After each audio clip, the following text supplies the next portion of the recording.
ก็จะมีผู้คนที่ขึ้นมาปลูกสร้างที่อยู่อาศัยยามเลี้ยงงูเลี้ยงควายขึ้นมานะตั้งแต่นี้ มานี่เพบ้านเพิ่น ลู แนะ ก น หมอเพิ่นเฮ็ดอยู่ด้าน ำแนะนำ ผู้ ที่ ด้าน มา นา ข ว องมาเลี้ยงผีโม แล้วก็ นี่ ต่อมาก็ ผู้นิเวศ ขึ้ ใด ได้มาอยู่พี่เขาลุงจูม เพิ่นว่าประวัติ เขาตาปีเขาลุงดาวเนี่ยขึ้นมาปลูกไว้สร้างไว้เพราะฉะนั้นแหละแต่เฮาก็เลยขึ้นมาเฮาหาอยู่หากินจ้ะให้มาพักอาศัยได้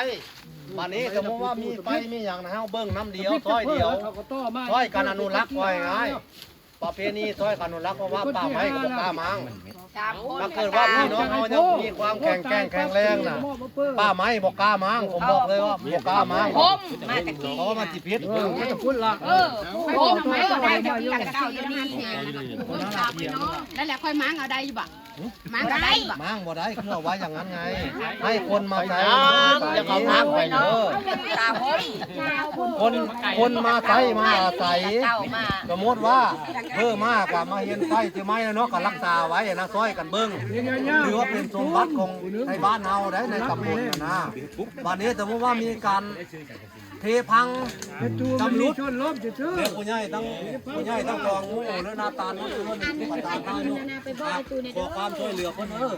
อย่างน้อยก็มีตะกะตีผู้พังเนาะกะติคอเพิ่นมาซ่อมมาแซมเด้อพี่น้องเฮาอ่ะนะไม่ก็เลิกแกล้งตามที่บอกกันล่ะเข้ามาอาศัยได้แล้วก็ช่วยกันเบิ่งช่วยกันดูแลเด้อผู้หนึงผู้ด้านกลาง เอาช้อนได้เด้อ สองผู้ด้านหลวงมันก็จะเป็นจุ่มอยู่ถ้าเฮาบ่อนุรักษ์ไว้ในป่าไม้มันสิมัง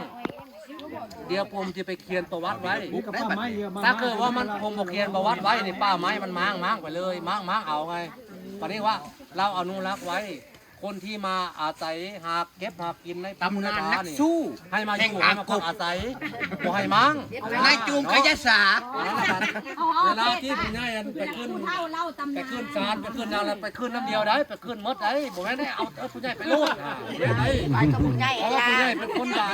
หน้าสู้แล้วนี่ แม่น เอาพุกเพื่ออาศัยเพื่อได้อยู่คนมาพักอาศัยคนมาหากินหาอยู่หาเฮ็ดเอาวันให้มาพักให้มาอยู่ผู้ใหญ่เนี่ยเอาลักผู้ใหญ่เนี่ยไปประกันไว้แล้วแค่เขียนประวัติแล้วนะ คนลงป้าลงมาได้เพิ่มพา แต่เฮาน่ะต้อยกันเบิ่งได้บัดนี้สมมุติว่ามันเพมันทางพวกเฮาก็ขอทางนายกเพิ่นเพราะนั้นล่ะก็ เอานี่ไปเฮ้ย ให้มื้อนี้ก็เป็นอีกเรื่องนึงเนาะถือว่าเป็นสิ่งที่ดีล่ะทางนายกเพิ่นก็มาทางเจ้าจำเพิ่นก็มาก็ขอบคุณพี่น้องเฮาเนาะที่ทุ่มโฮงก็เก่าให้ปีหน้าก็ให้คือเก่าวันนี้ล่ะให้มาให้โชคให้มารทุกคนเด้อกลับไปก็ให้ถือเลขเพิ่นไว้อายุมีแห้งเด้อมื้อนี้อายุดีมีแห้งทุกท่านเนาะ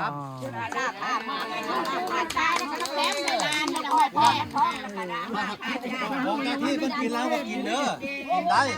นี่คือเป็นป่าชุมชนของบ้านนาตาลโนนเจริญได้นี่คือป่าชุมชนเพิ่น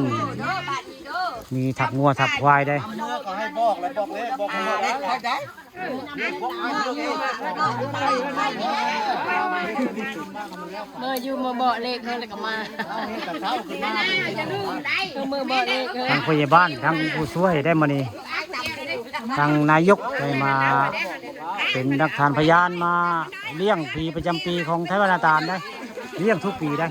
ทุกปีตามนาพ่อแล้ว หน้าพ่อกัน โด่งดีก็เฮ็ด เอาปีหน้าพ่อกันเด้อ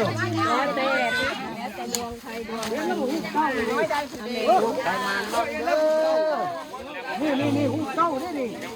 คนจำดีเนาะ เบื้องหลังเต้านุนายกเห็นหลังเต้านี่เห็นเลขบ่ ผมไม่ขออะไรมากผมนะขอให้ตำบลผมเจริญพอเจริญพี่น้อง มันมุนน้ำมันกินมันเป็นอันเด็กอันเด็กเธอมันละติ